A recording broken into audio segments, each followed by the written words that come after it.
नमस्कार, मैं धनंजय कुमार द नागरिक में आपका स्वागत है। अभी 2 राज्यों में चुनाव की घोषणा हुई। आप जानते हैं जम्मू कश्मीर और हरियाणा। हरियाणा में बीजेपी ने चुनाव आयोग से निवेदन किया है कि पूजा है इसलिए चुनाव को टाल दिया जाए। जम्मू कश्मीर में खबर आ रही है कि जम्मू कश्मीर में अभी आज ही बीजेपी ने अपने 44 उम्मीदवारों की लिस्ट जारी की थी, लेकिन जारी करने के बाद तुरंत उसने लिस्ट वापस ले ली। और ये कहा जा रहा है कि ये लिस्ट वापस लेने का मतलब है कि बीजेपी घबराई हुई है। बीजेपी को समझ में नहीं आ रहा है कि जम्मू कश्मीर को कैसे हैंडल किया जाए, क्योंकि जम्मू कश्मीर के जो हालात हैं वो बीजेपी के खिलाफ है। जम्मू रीजन में तो ठीक है, उनके पास उनको जीत मिल सकती है, लेकिन जो पूरा कश्मीर रीजन है उसमें उनकी हालत ठीक नहीं है। और जब चुनाव होगा तो जाहिर है परिणाम जो है वो इंडिया गठबंधन के पक्ष में आएगा। इसलिए बीजेपी हर कदम फूक फूक कर उठा रही है, और इस फूक फूक कर उठाने के क्रम में जो है किंग कर्तव्य विमूढ़ वाली स्थिति है। क्या करें कि ना करें, ये कैसे मुश्किल है। और इस बीच जो है आज अमित शाह जी ने, जो हमारे गृह मंत्री, उन्होंने ये भी अनाउंस कर दिया कि लद्दाख जो केंद्र शासित प्रदेश बनाया गया था उसी समय, आपको याद होगा कि जब 5 अगस्त 2019 को जब जम्मू कश्मीर से आर्टिकल 370 हटाया गया तो जम्मू कश्मीर को 2 भाग में बांट दिया गया था। दोनों केंद्र शासित प्रदेश बनाए गए और बना दिया गया, एक जम्मू कश्मीर और दूसरा लद्दाख। तो लद्दाख को जो है, हालांकि लद्दाख के साथ कहा गया था कि हम आपको पूर्ण राज्य का दर्जा देंगे, और इसके लिए लद्दाख के लोग अभी भी प्रदर्शन कर रहे हैं।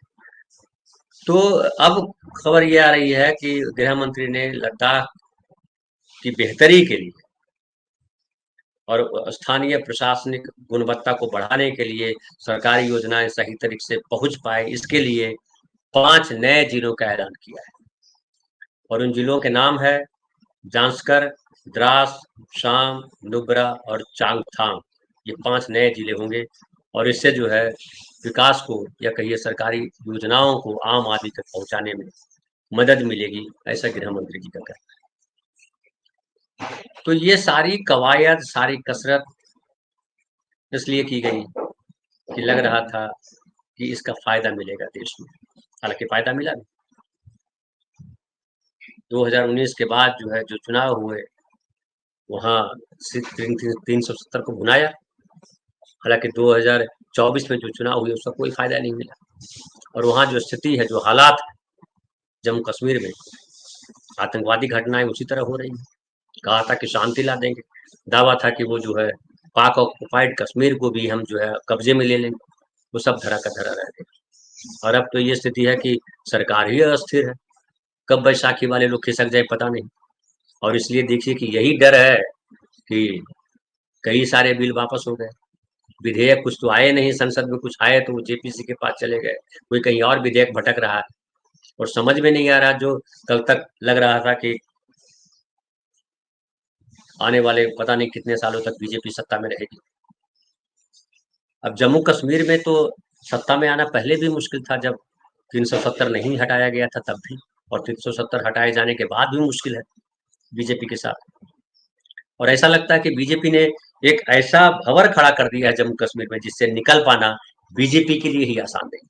वहां के नागरिक तो परेशान है ही, पूरी व्यवस्था परेशान है ही, लेकिन बीजेपी खुद भी परेशान दिखाई पड़ रही है। आप याद कीजिए, अभी चुनाव की घोषणा होने से पहले सरकार ने वहाँ जो एक उम्मीद थी कि पूर्ण राज्य का दर्जा बहाल हो जाएगा चुनाव की जब घोषणा होगी तब, चुनाव के बाद, क्योंकि सुप्रीम कोर्ट के कहने पे चुनाव कराया जा रहा है।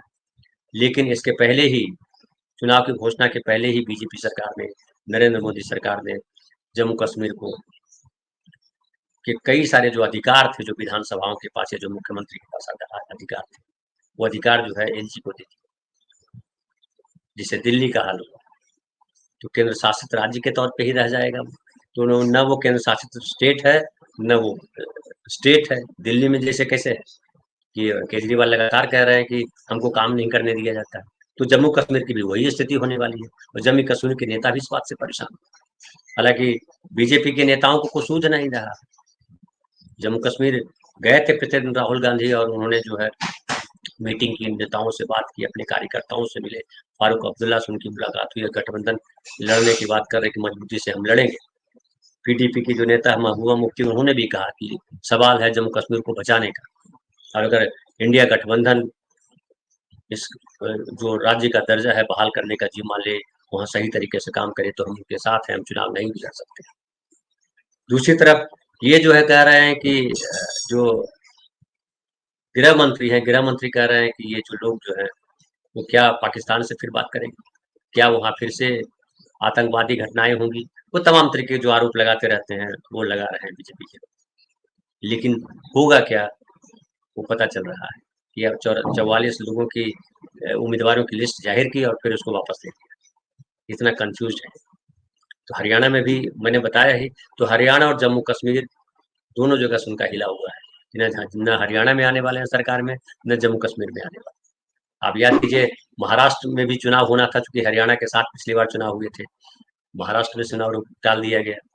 झारखंड में तो अभी अनाउंस होगा, तो अब देखते हैं वहाँ क्या होता है। लेकिन चर्चा यही है मीडिया में भी, और परसेप्शन भी यही बन रहा है कि आगे आने वाले चुनाव में बीजेपी के लिए परिस्थितियाँ जो है अनुकूल नहीं रहने वाली।